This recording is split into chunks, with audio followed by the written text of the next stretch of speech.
Core. Core. Core. Core. You are listening to Core, a show on Code Zero Radio that plays bands located in the Fox Cities, a show to find and discover new music. Hosted by Andy McNamara.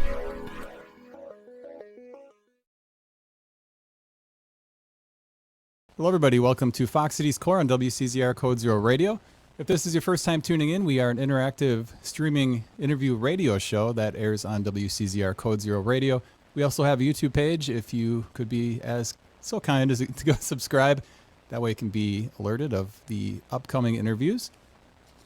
If you haven't tuned into Code Zero lately, you might want to do that. We've made quite a few changes. We're playing just a ton of Fox Cities music and a lot of your favorite mainstream music and a lot of 90s grunge, which is because of yours truly. If you don't like grunge, there's plenty else on the station. Just tune in for 20 minutes. I think you're going to like it.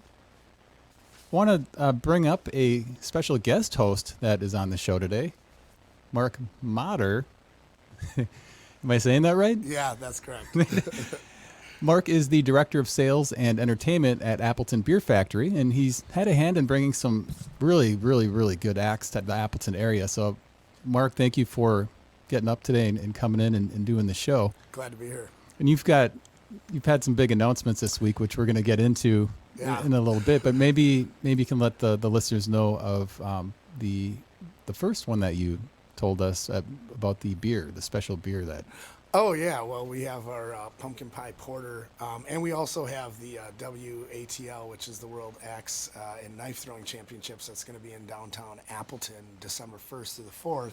We'll be doing an amber that is actually going to be sold at Light Up Appleton tonight.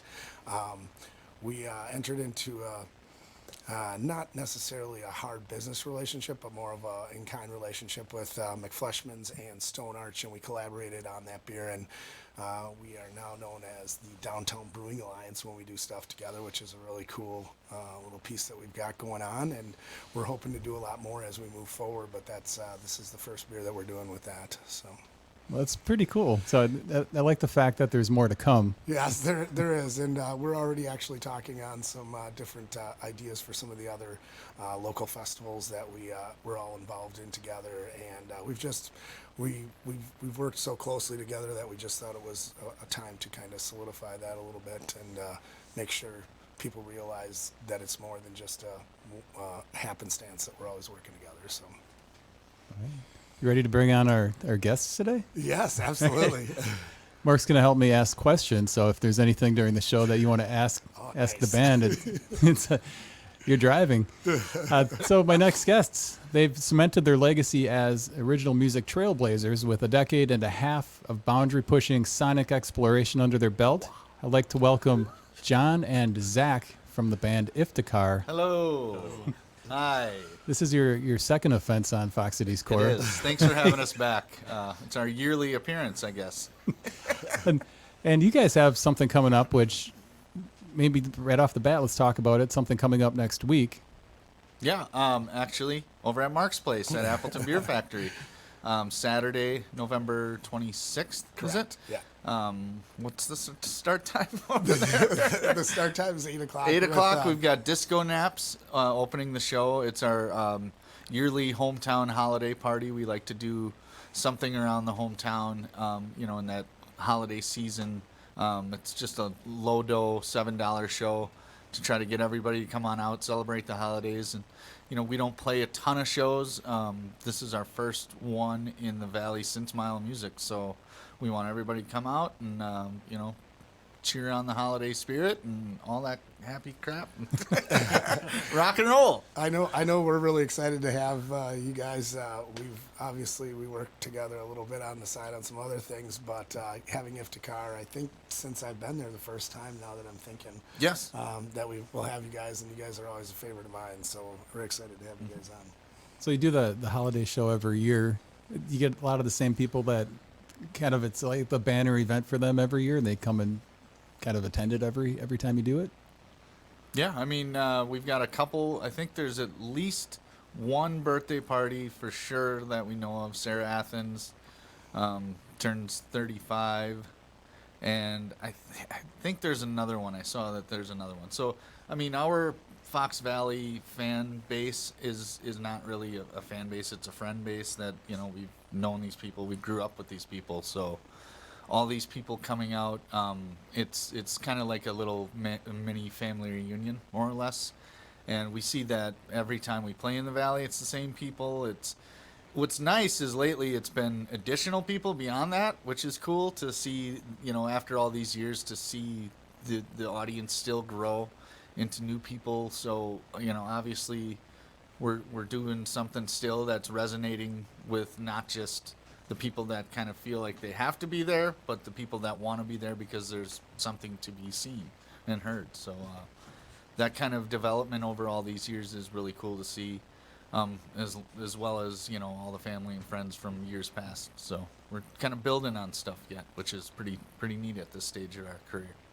And is this the first time that the holiday show is at Appleton Beer Factory? Yeah. This is the first time we've played there, other than I think I did a solo acoustic thing there myself for the Moondance benefit, and we've put on a couple shows there. Wijam has, but this is the first Ifdakar show there, as far as I can remember. I haven't played there. Yeah, so there we go. Yeah, this will be the first one, maiden voyage. And I believe we're talking about trying to record the show and see what we can pull from it for some sort of a live release. So we'll see how that goes, but that's been in the works in lieu of doing an entirely new studio album, which is also on the horizon. We want to, because the biggest thing about what we do is our live show. So we, what better way to showcase that to people that maybe can't get to a show, or since we don't play a ton, than to have a, polished live release. So after all these years, we're starting to drill down into, really getting that done, and maybe this is how we do that. So we'll see, one step at a time, Well, and Appleton Beer Factory has been just really up in their live music game as Absolutely. far as like not only the people playing there, but the stage, the soundproofing. Like it's really been going up and up there. The beer. Mark, how The beer. The beer's always a good piece. how much work has gone into upgrading the facility there so bands have a better experience as well as the people attending? That was our big focus the first year. It kind of was happenstance that I came across Levi Besaw, who is doing 90% of our shows now, and he's just got that room dialed in, and his focus and how much extra time he comes in and spends to make that room awesome is really great to see. And we've actually started developing a really good friendship outside of the business, and we're working on a couple of potential nonprofit things that will be working with poverty level or low income level artists to help them record live audio, video, and everything like that. So there's a lot of cool things that are coming out of it. It's not just what goes on at the brewery, but the brewery and how much time we spent there. It's there were a lot of great pieces in place that they put in place right before COVID happened, and then obviously got shut down for a bit, and I got the opportunity to come into that beautiful space and just try and raise the level. And if you haven't seen a show there, you got to check it out, because between Levi and Sierra, when they got that sound and lights going, it's like being at a big show. It just really is. And I get compliments all the time, and I'm just the idiot that helps put it all together. But but I mean, Levi and Sierra are definitely the orchestrators of that space and do a fantastic job with it. So it sounds like Appleton Beer Factory, they've got a team of people that are passionate about what they're doing and really making things happen over there. Absolutely. It's one of my big things, and Jon and I have talked a couple different times about it, but, well, with what great things we've got going on in the area around Mile of Music and whatnot, we want to just continue that year round. And one of the biggest things that we really try to do is take the ego out of the game. It's not about us as much as it's about giving an opportunity to these artists to have a safe space to fall into year round, and not just for that one weekend a year. And we need multiple places in the valley if we're really going to continue to curate this environment. So before you were handling, bookings and stuff there and music, were you just a music fan that? So I've been a music fan my whole life. I actually, a long time ago, back in I was with 86 or so, I was with the Appleton Boy Choir. So it started at an early age, went to the Soviet Union with them when I was in like 6th grade, and it was something that impacted me pretty heavily. And then for about 15 years, I was managing for Best Buys all across the Midwest, and kind of was kind of a fixer-upper. So this was, I got into the bar business about 17 years ago, and then managed my first place about 5 years ago, and then actually was at Kelmis and started to bring some music in there, which is now Pub 55 in Kaukauna, and that's where I really got the bug for it, and then I got this opportunity to come on as a partner at Appleton Beer Factory, and yeah, it's a dream come true. I said I literally live my favorite life every day, and it's awesome to get a chance to do that, because for me it's never about the money. I take money out of my own pockets for some of these shows to make sure everything works, but it's really about cultivating that and continuing to raise the music IQ in this area, which I think Mile Music has done a fantastic job with, and we just want to keep that going year round. Well said. Here, here. And so let's talk a little Ifdakar. And Mark, you can help me here if you have any questions for these guys. The last album was Lion's Share. You mentioned that you might be doing some live tracks at Appleton Beer Factory next week if you get enough good ones, and then would you just continue to try to capture live tracks at different shows if you needed enough? Yeah, that type of stuff is really Zach's bread and butter, his his forte. I scratched the surface of it, but he can record straight from the board. So let's say the Fox River House show we did over the summer, there's a lot of really good tracks on there.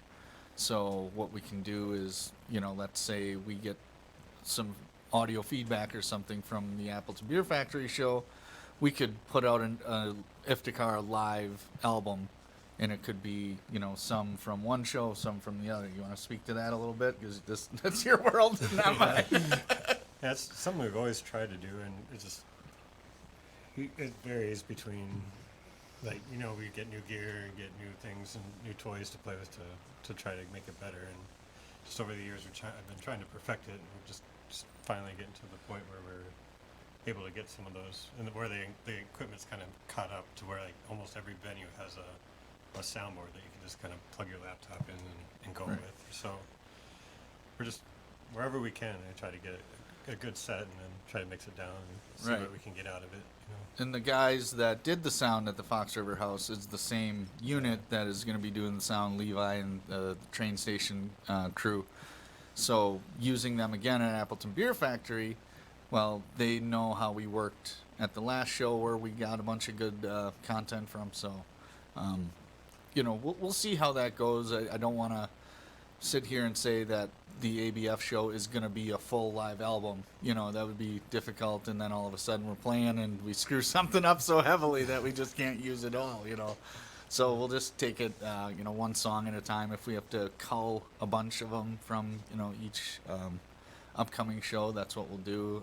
If we can take, full swaths from each, that's fine too. But I think the point is to put something out there polished, to share widely. We have a bunch of shows on archive.org, but those are recorded by us, with just single mics and stuff like that. I think to be able to share something that is, like I say, polished, that has the songs titled appropriately and all that we can share, that's probably one thing over our long career that we've not done a great job at, is sharing our music in a way that gets people connected to the songs in a personal way. They're connected to us as band members very personally, but the songs themselves, they might know them if they hear them at the show, but it's not like we start playing a song and one of our people is going to be like, oh, Peru, I love that song. Like, so there's a little disconnect there, and we're trying to bridge that gap. Last time you were on, we talked about albums versus singles. You were a fan of the album and the artwork and all that. Would you consider putting out singles individually of live songs if you felt they didn't like fit well on an album together? Absolutely. If we go through the next few shows that we have, and there just isn't enough material there for a full album, we can release a song at a time, and that's part of the digital world we're in. You don't have to have a full disc or vinyl, whatever. You can release one song at a time, and nobody will bat an eye. So that's definitely a possibility too. We're currently working on developing a bunch more new material as well. So, like I also said, the prospect of a new full-length album is a very real one too. So there's a lot in the hopper as far as that goes.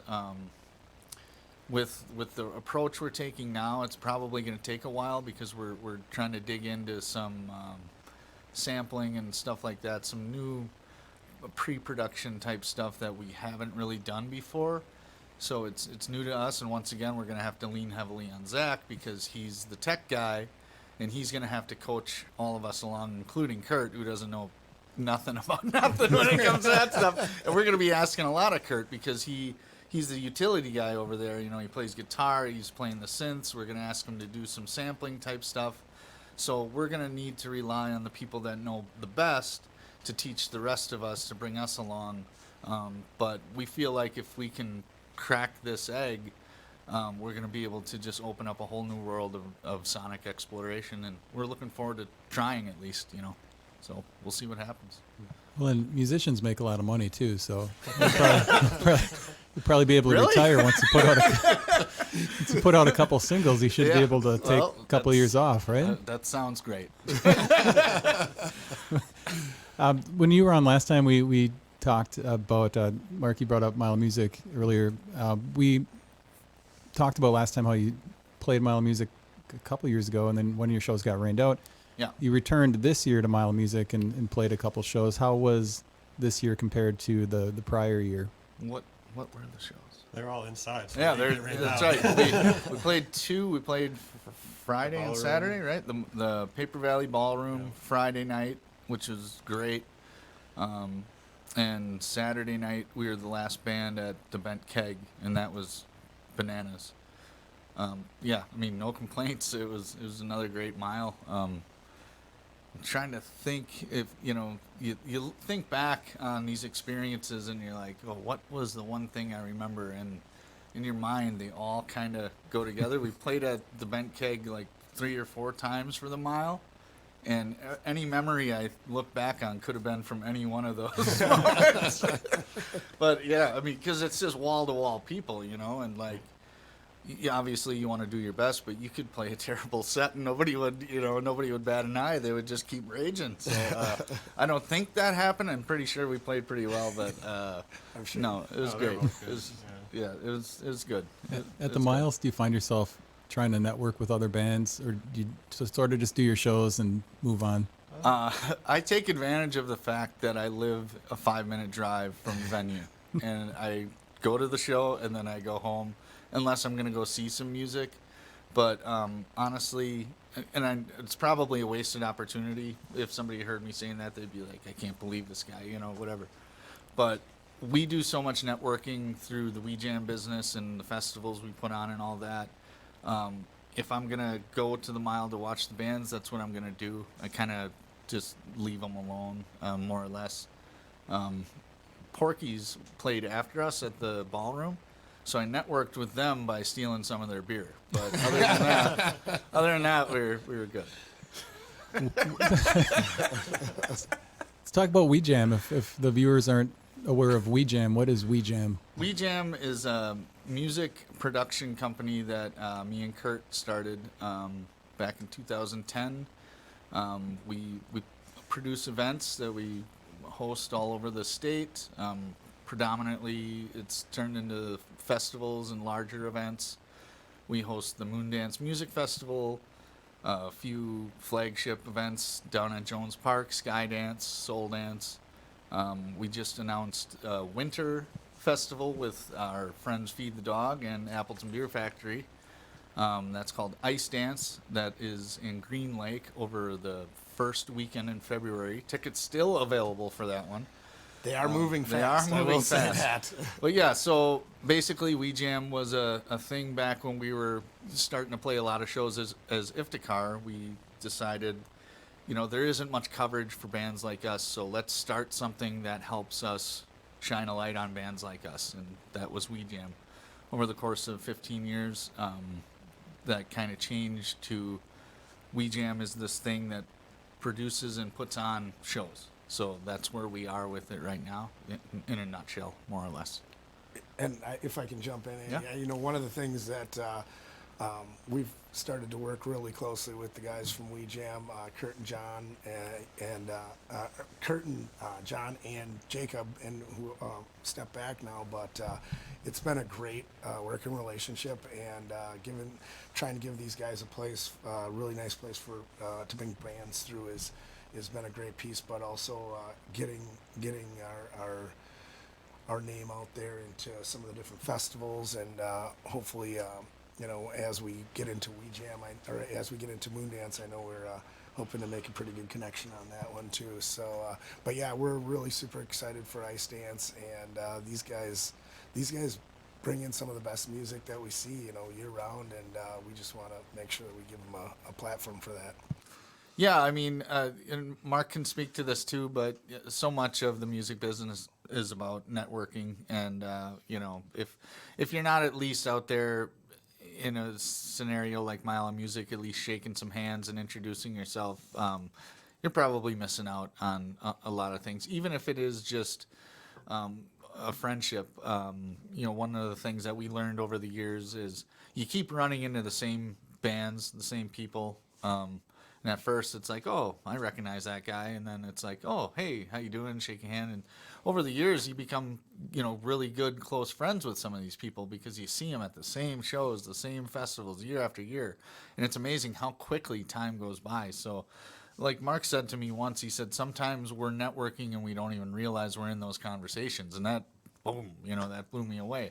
And he's dead on the money. So if you're not networking, you're not trying. Yeah, basically. And to John's point, I mean, it's one of those things that until you get into it, you just don't realize how small the music world is. Like it's amazing how often I'll bring through.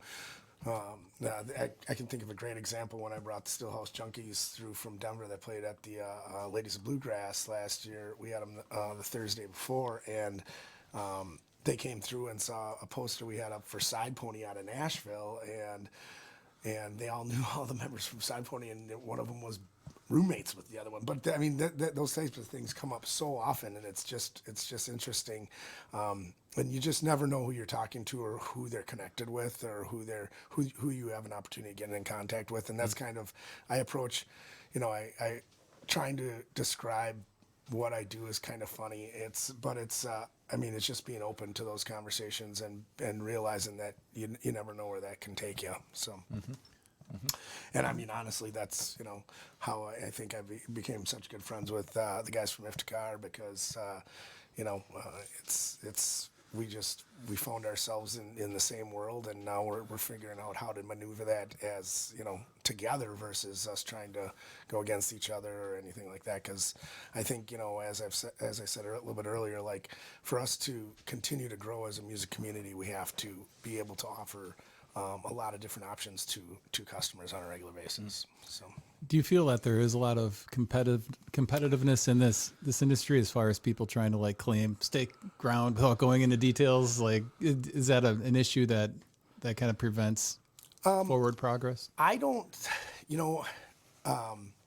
I guess I don't see it as super competitive. I mean, I know there's definitely some individuals that I think take it a little bit more to heart, but if someone gets a show that I don't get, it it doesn't make me sad. It makes me happy that we can potentially have 2 really good shows at the same time, because I'm definitely going to be working on another show after that. And it's I just, like I said, I think it's so important just to break down the egos and understand that, once again, and I keep coming back to Mile, but what's happened to the music IQ in this area over the last 9-10 years of Mile. There were a lot of great original bands that were in the area, but you had, maybe 2 places that you could go see, Cranky Pats and Automatic Slims for a little bit, but now we've got, 6-7 different places just in the Appleton area, and then you figure Oshkosh and Green Bay into that, and, there's a lot of options. Last night we had 3 or 4 really good shows. Astronomers with their record release, Nicholas Raymond with Christopher Gold, and I think we had said Cody Jensen, and then we had Kelsey Miles with Kurt Gunn in the Poor Town proper, and then I believe Gibson had a show last night too. So 4 shows in a very short amount of time, all original music, which is it's really great. Cool to see. Especially in a community that was heavily cover music for a lot of years. It's really nice seeing that transition to some nothing against the cover bands at all, but there's something different when you have artists that are creating their own art and bringing it to people, and the crowd is receptive, and we hope that continues to grow, obviously, for all of us to be successful. So I could speak to the competitive question that you asked him and No. frame it and frame it from a musician's perspective. Musicians, by and large, don't have that competitive bone in them. They're generally creativity first, that type of thing. I think what happens sometimes is there's a rat race that is beaten into some of these, particularly young musicians' heads, that they need to play enough to get signed by an agency or a team that's going to push them, and they have to tour extensively throughout the country. Now, we've been lucky enough in our career that we've been able to create our own destiny. That is, that we create the shows that we play, the big ones. So we don't have to chase that around. We did the tour thing when we were first starting out. As we were getting older and families started getting involved and stuff like that, that didn't work for us. Luckily, we were able to temper our expectations of the road and create the things for us that helped us find balance, so we could focus on being as creative as we could. So the connection to the music was still strong, authentic, and loyal. Sometimes you have these bands that come out and, they want to hit the road. And you're young, great, do that. But sometimes you have this competitive force that comes from the outside, be it these agents that are whispering in their ear. Hey, I literally had an agent tell me one time, we're not going to even look at you unless you play at least 10 shows a month.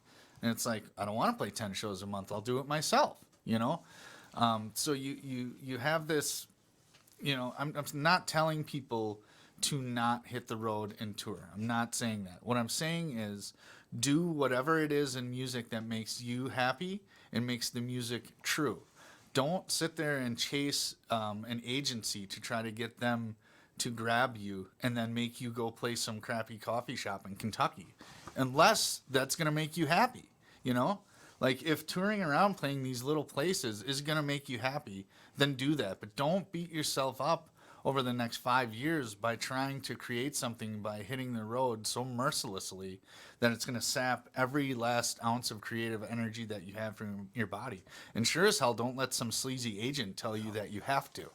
I mean, that's a bunch of crap. So I'm going to get off my soapbox on that for now. Well, and just to kind of add on to what John's saying, the challenge is, you have some artists that play so much in the area that unfortunately it takes away their value from as an opening artist when we've got some of these other cool acts coming through, which is the thing that's really hard to see, because these opening acts or these bigger acts that are coming through, when we want, one of the big things I'm trying to do is keep that local piece going, but on the same token, we have to have something that matches sonically, but we also have to have a a band that's going to help them pull, especially for getting some of this new talent in, because this area is super tough on bands that have never been through, even if they're really good bands that have been tested. And that's hopefully what we're trying to get through that point and get people to realize that, we have to give these new artists coming through, give them a listen. Most of this stuff is at your fingertips on Spotify or Bandcamp. There's all sorts of platforms out there to listen to them, but yeah, definitely check them out ahead of time. But anyone who's followed enough music knows that what you hear on that CD or that digital download now. I'm dating myself, but on the streaming versus what you see in real life when you get to see that band. There's a dynamic that you're just not going to catch on the listening to them. And there's been so many times, even when I'm even with some of the bands that I'm bringing through, that I hear one. I can think of About You when they came through with Quaker City Nighthawks, and I listened to them, and I was talking to their agent Josh, who I've worked with probably longer than any other agent from Red 11, and he's telling me that these guys are going to be a match, and I'm listening to them like, there's no way this is going to work. And then they get there and they just blew me away. So there's something to the listening to them ahead of time, but you also got to get out there and experience, because you're just gonna close yourself off from music if you don't take the opportunity to check out some of this new great music that's coming through. Yep. Well said. And I think it's a good time for band reaction. That's our super, super, super popular segment where we play a clip from a past artist and we get your reaction. This comes from Cousin Arthur, who was on the show last week. Let's see what he says, what he asks. Band reaction. Band reaction.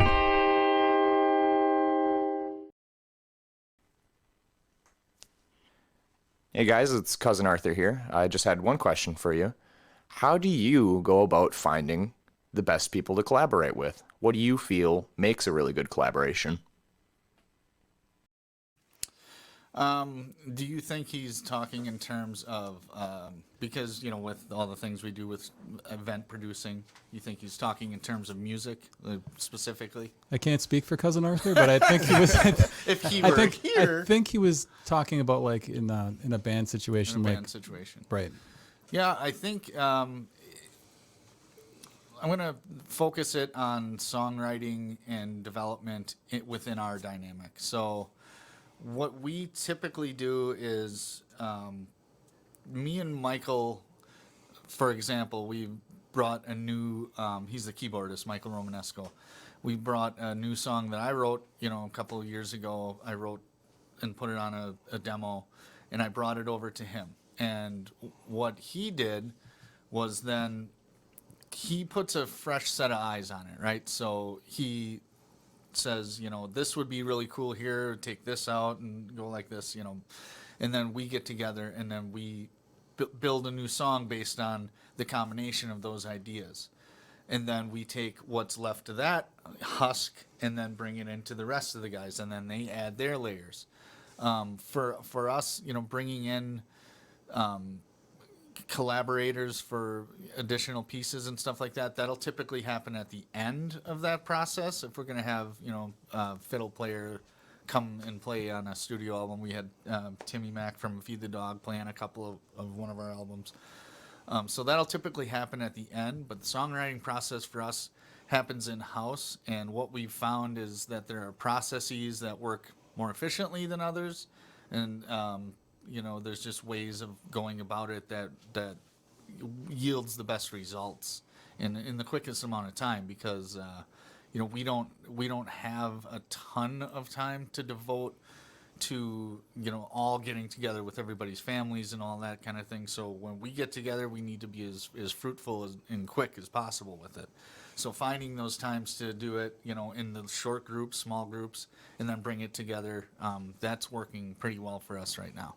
And John, speaking of collaboration, don't you guys have a fairly new drummer? That's Well, fairly new. It's funny you should say that. This February will be Todd Vanevenhoven's third anniversary already. He played his first show with us February, 12th, something like that, of 2020, right before the COVID shutdown. Anybody that knows us knows Frank Derringer was drummer for us for 10 years, and towards the end of 2019, he's always wanted to play guitar and be in his own band, and he had a million songs in his head, and he wasn't able to flesh those out playing drums for us, and everybody kind of gets a chance to present a song. So if he's got 10 songs in his head and he gets one chance every 3 months to present a song, it wasn't doing it for him. So we made the decision. He went and did his own band, and that left us obviously with an opening. So Todd Vanevenhoven, who's been a drummer, in the Fox Valley area for years, he played with Digstown, and he actually filled in with Vic Ferrari for a summer. I mean, he's played with a lot of people. Anyway, he came in, and boom, it's been 3 years already, pert near. So, and Todd's great. He's so precise. He's got a memory like an elephant. You tell him one thing, one slight suggestion, like, hey, I think it'd be cool if we did it like this, the next time through, boom, he's got it. And, one thing he did tell us, which I really respected, if you remember when he first came in, he said, I'll tell you what, I'm going to learn all these songs exactly like how he did it, but then I'm going to do it my own way. And we're like, okay, that's fine. And that's what he did. And, he put in a ton of work, because we had, by that time, 3 full-length albums, not to mention, 15 covers that we were currently doing. So he put in a ton of work to get himself ready.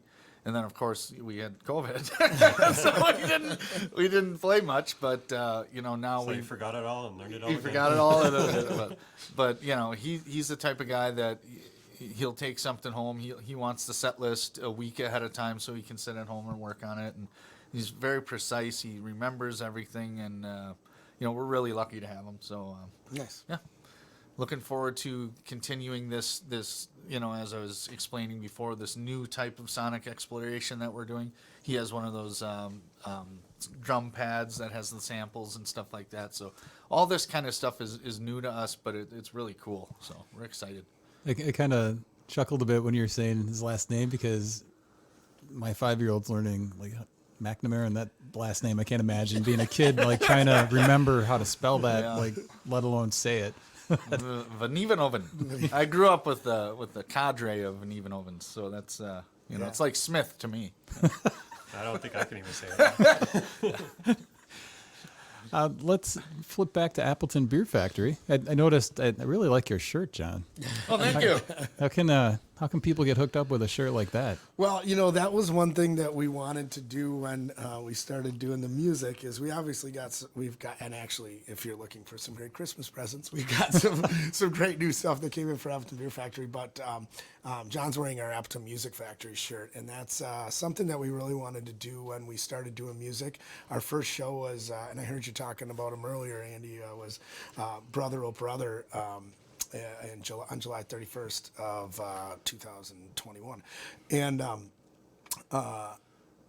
right off the bat, we work with Drew from Hype Visual out of Oshkosh. He does I've known Drew for about 30 years, and he does a lot of our, or all of our design and whatnot. And we talked right away about kind of separating without separating the Appleton music, or the music that we're doing, from the beer. So we came up with the Appleton Music Factory, which instead of having the sledgehammer in the middle, we have the head of the guitar, and it's worked out to be a really nice thing. And actually, speaking of that, I can roll right into it. It was really cool seeing Appleton Music Factory on the contract for our big announcement that we had yesterday, which was the Verve pipe, which was the first thing. So pretty excited about that one. And it seems like everyone's very excited about it. The tickets are flying. I don't think we've ever sold as many tickets in one day as we did yesterday for that show.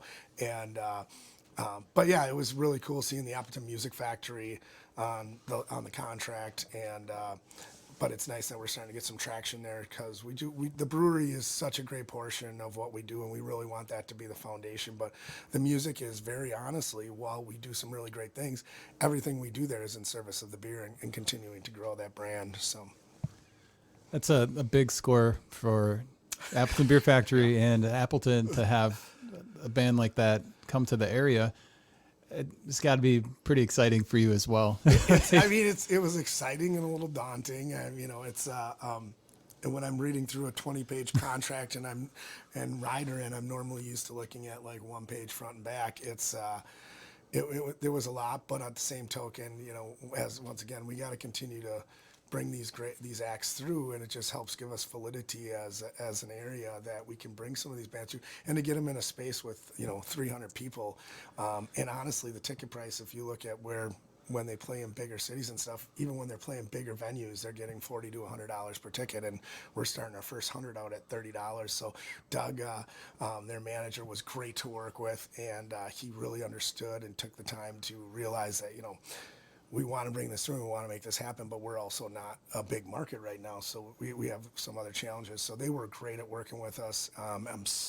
We're super stoked. I've been working on that one for about 3 to 4 weeks now, and we are excited to make that announcement yesterday. I was probably, anyone who knows me about music knows how excited I get when I start talking about things we got coming up, and that was one I had to sit on my hands a little bit for a while, but really excited we got to make that announcement yesterday. So.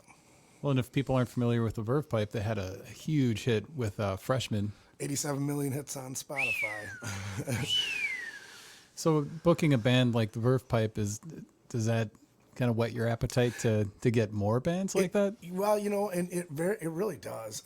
There's some bigger ones that I've been working on that I don't know where we're at with them, but hopefully getting some of an act like this through will give us an opportunity to get our hands on some other artists. These shows aren't going to be $15 at the door shows. These are going to be $35, $40 tickets minimum to make the shows work. But to get to see some of these bands in a space with 300 people is just ridiculous, and it's an awesome opportunity once again for not just Appleton Beer Factory, but for the music community in Appleton and those fans. Like, there was one guy who posted yesterday. He's like, "I've been waiting to see these guys for 5 years." He was so excited, bought his tickets right away. But it's cool to see that type of excitement. And as I was talking to Andy earlier before we started the show, I said we do so much on trying to focus on original music, and now to bring a band in that actually has other bands covering them is really it's kind of it just sent a little shiver up my spine as I said it, because it's a very cool opportunity, and we're excited, and we want to continue to bring in great music and great bands to keep this thing going. So, and to keep it going, people need to support it. Absolutely. And we were talking about I was talking about how I need to get out and see more shows, but I think it all starts it's one of those things. People need to support it to keep it continuing and to keep it to grow. And I think it's great that people be able to see the Verve Pipe in Appleton and not have to drive down to Chicago or Minneapolis to see something like that. Well, and that's the great thing to see. Nothing against the Milwaukee or Madison markets, but we're getting a lot of artists through that are just skipping and coming straight to Appleton right now, which is from a venue standpoint is really cool, and from a fan base standpoint, it's even more exciting. But on the same token, like I said, the great part about it is the amount of support that I saw from the fans that are there every time we have a show, that we're pushing it out and making sure people knew about it. It's not just the venue getting excited about it. It's the fans that come all the time that understand that in order for us to continue, and in order for venues to us to continue, music has value. And I was talking with Andy a little bit earlier and said, Mile's great, and it's done so much, but our community gets used to it being free. Well, we've got a lot of sponsorship for that makes that happen. When we're bringing bands through on a weekly basis, we don't have that. So for us to be able to show value to the music and make sure the artists get paid, and for us to still be able to continue to do music, we have to be able to be profitable doing it. And we've seen venues fold through COVID. We lost quite a few venues in this area in COVID, and we're at the point now we've got some venues that are really bringing through some great stuff, but it is definitely important to get out and show your support for these bands. And you know, when we're charging ticket prices, 95% of that what's going coming in on those tickets is going right back to the bands. And I know, you know, Jon has worked with me from a promoter standpoint, bringing bands in. Like, I go over the top to make sure that our bands are taken care of, and they want to continue to come back to this, and sometimes to my own detriment. And it's an awesome spot to be in, but it's also, you know, you can only do it so long if you're taking money out of your own pocket, especially because, you know, I'm not making money hand over fist over here doing this. So it is a challenge. It can be a challenge, but on the same token, I've got a dream for what we want this place to be, and I want to continue to push that as long as I can. So. Yeah, it's funny you mentioned that. I was looking at one of my Facebook memories just a couple days ago, and it was 10 years to the day that we did our first Wijam Presents show in downtown Appleton. We had Roster McCabe at Mill Creek, which is now the Bent Keg, and I made this post, you know, thanking everybody. It was a near sold out show, I believe. And thanking everybody for coming out because we did a cover. And, you know, 2012, downtown Appleton, a cover? Are you kidding? So, you know, I thanked people up and down, and I said, you know, something to the effect of, you know, you guys deserve a bright original music. And this was before Mile of Music. This was before all of that. You know, you guys deserve a bright and vibrant original music scene, and that's what we're going to try to bring you. And, you know, all these years later, you look around at what, you know, the environment now. We've come a long way, and it's really cool to see. And you know, it's not just us. It's not just none of us are doing this independent of each other. It's a group effort. You know, whether people know they're working in a co-op or not, they are. And you know, my favorite is Ian Thompson from Mile always quotes it as an ecosystem, and it really is, because if we're working against each other, we're just not going to be able to get the job done. We really need to work with each other, and you know, we've done some things to try and keep prices down. Where now you can come in for any of our shows and buy tickets right at the register with no fees and stuff like that. So we're doing everything we can. The fees, you know, those are charged by the ticket companies, but honestly, we use ShowSlinger, and they're very reasonable considering what they give us on top of that. But they also give us the access to be able to do the box office for no cost right at the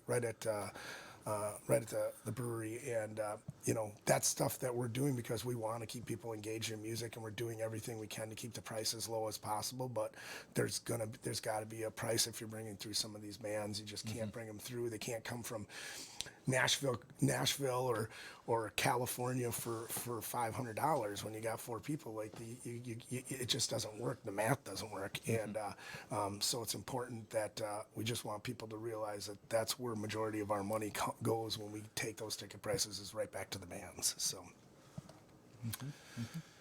It's truth. Hashtag Truth. #. Now, I should say at this point, the Ifdakar Disconapse Thanksgiving Day After show, what is that called? Cyber Saturday? Whatever the heck it's called, is only $7. yes, and that is a fantastic Small film. Business Saturday? Small Business Saturday. There you go. Let's support a small business. Us.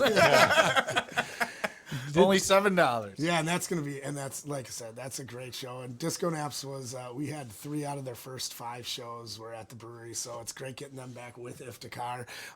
And I think that's just going to be a fantastic show. And those guys have been super supportive of us. Anytime we're in the valley, they'll come and you know, check us out, first row, hooting and hollering. So we've wanted to get a show with them, because, you know, new original music bands popping up out of Appleton, you don't see a ton of them these days, you know, like new ones. Yeah. You know, like, so seeing that, we wanted to make sure to get them with us on a bill, and it finally worked out, so we're thrilled about that. Yeah, and I think when we talked about the Ifdakar show originally, I think both Wijam, or the guys from Ifdakar, and myself, we thought Disconapse right off the bat, because it was a great sonic fit for the No show. brainer. Yep. How would you describe Ifdakar's music? And Mark, maybe you can chime in too, because I was trying to figure out how to pigeonhole you guys, and there's just so many different styles going on that it's really hard to like. My first reaction would be like kind of jam rock, but so much more We than don't that. really jam a whole lot. That's the thing. Like after Well, your all songs these are years- like 7 minutes long. They are, but they're all constructed that way. Like they're very very little improv. So it's fine if we're under the umbrella term of jam band. We were on the cover of a Post Crescent spread like 10 years ago, and the headline "Jam Band" it said, right? It's like, well, whatever. If that's the aesthetic label they want to put on, that's totally fine. I'm not upset about that, but I would call it live electronic rock and roll is what we call it. Now, there's elements of that electronic music, and like I was talking about earlier, we're trying to incorporate even more of that. But at the end of the day, we got the heartbeat of a rock band. I grew up on Neil Young, and I'm playing a lot of the guitar leads myself, and I'm singing a lot of the songs. So if that's kind of my background, that's going to bleed through a little bit more. But obviously we have all the people within the band adding their voices. But live electronic rock and roll is probably the term I would use. As a matter of fact, we used to put that on our posters underneath our name. Yeah. Yeah, and I think that, Andy, I know you'd asked, I would put that, or hit the nail on the head with that. I think John did. It was, it's jam band is easy to, as you said, pigeonhole them into, but that's really not what Ifdakar is. When I listen to them, I enjoy listening to their music so much. I've gotten the opportunity to see them play multiple times at Moondance, and I'm excited to see them play again this week. But they just, it isn't just, they're not just up there jamming. There's a lot of construction and time put into what you're hearing. So. And that term's been pretty much used to encompass everything. Yeah. I mean, Like there's so many bands that you could put that label on. yeah, bluegrass to funk, you name it. Yeah. But that's if like I say, I know there's some groups out there that consider it a derogatory term. We're not one of them. Whatever. Is that a derogatory term now? I have heard that. I have heard that. Yes, for many years, people get offended. Yes. That's interesting I because know. you've had like bands like these String Cheese Incident. I Sure. mean, there's just tons of bands that Sure. were huge and still are like really Yeah. big. But so I Yeah. guess I did not know. Yeah, that was, there's some bands out there that because there's Grateful Dead, the kings of all jam bands, who would literally jam for 20 minutes, half an hour, and then there are other bands more like us where the songs might be longer, but it's constructed pieces. Like you could set your watch to this. It's going to be 7 minutes and 14 seconds every single time, right? So to them, the insinuation that they're just up there kind of noodling around is thought of as an insult. And that's kind of what, the genesis of that thinking is. But we don't subscribe to that. If anybody's talking about us or our music, we're like, okay, cool. you guys are going to be playing a song live today. Yeah. We are going to do... So we recently, one of our good friends, Nick Clutter from the band Pine Travelers, he passed away. And when I lived in Madison, which is where Nick and the Pine Travelers are from, when I lived down there, me and Nick, with some other guys, formed a band called the Nightmen. It was kind of just a fun cover band, and we just played one show for the Hippie Hideout year anniversary show. And one of the things that we did was a progression that Clutter had written that we just kind of jammed, used it as a segue. Well, after that show, that song or that melody, was just stuck in my head, and all of a sudden I found myself humming to it, and then all of a sudden I grabbed my guitar, and then, as I do a lot of times when I come up with lyrics, they just came out. I didn't intend to write it in the way I did or anything like that. It just came out. So we're going to do that one in memory of our buddy Nick. Can't wait to hear it. We're going to play a song and then come back, and Jon and Zach are going to play through the track. And Mark, anything you want to throw in before we... No, just come on out and see these guys next Saturday. It's going to be a lot of fun. We have a really, really busy week with Bridger on Wednesday night, which actually this is the first time anyone's hearing it. Chris from Arts Fishing Club is going to be playing with them that night too, which will be a lot of fun. And then on Saturday night, we have the kings of the original music in Appleton, Ifdakar, that are going to be playing with Disconapse, which is sure to be an amazing time. So, Wow, sounds exciting. Of course, pick up your Verve Pipe tickets That's if right. you want those, because they're probably going to sell out pretty quickly. it's looking like like I said, first day ticket sales was the best we've ever seen, and we haven't even put any money behind promotion. All we've done is put a little post on Facebook, so we'll see. And but get them fast, because those first 100 are 30, then it goes to 35, and then day of sales 45. But if we do, not a lot of people know this. If we sell out of the tickets for the beer hall, we actually have the tickets, and we start selling tap room tickets, which won't get you into the beer hall, but still get you in the experience. So there's, we can sell up to 400 and some tickets for the shows. So, but get the ones for the music hall, because that's going to be where you're going to want to be at. Zach and John from Ifdakar, you are hearing live music on WCZR Code Zero Radio. All right, this is for our buddy Nick. This is called The Wolf.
Thank you. That was Ifdakar playing a live song here on Fox Cities Core. I want to thank Mark for joining us from Appleton Beer Factory. Thank you to Zach and John from Ifdakar. Go check them out coming up next week for the holiday show at the Appleton Beer Factory. Tickets are only $7. They will be joined with by Disconapse. You've been watching Fox Cities Core on WCZR. Thank you. Thanks, Amy. Code Zero Radio. Thank you for watching Fox Cities Core on Code Zero Radio. You know the drill. If you haven't already, if you could find us on YouTube, search for Fox Cities Core, you'll be able to go through and watch some of the interviews we've done over the last 3 years. Please subscribe so you don't miss out on future interviews. Lost track of time.